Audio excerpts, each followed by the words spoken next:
ملت افغانستان را تجزیه کنند. مرگ به کسانی که دشمنان اجنبی هستند.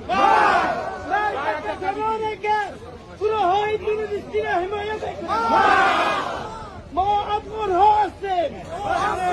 ما 3 بار در این کشور انگلیس را یک بار شوروی بزرگا این بار همه دشمنان افغانستان را شکست داده و شکست بده. استاد رو بگیم.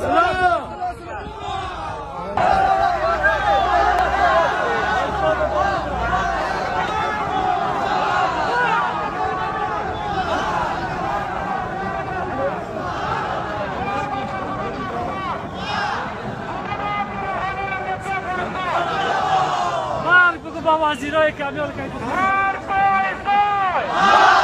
مرگ با اسرائیل! مرگ با اسرائیل! دولت پاکستان لوله جاسوسی!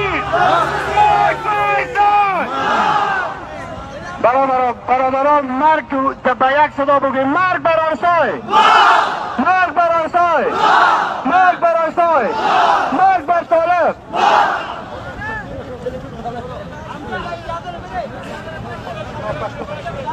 مرگ به پاکستان!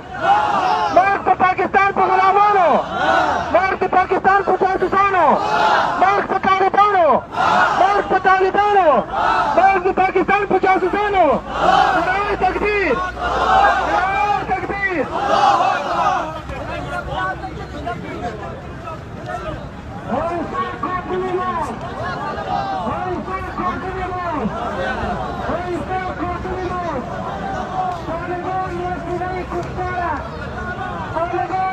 Sorry,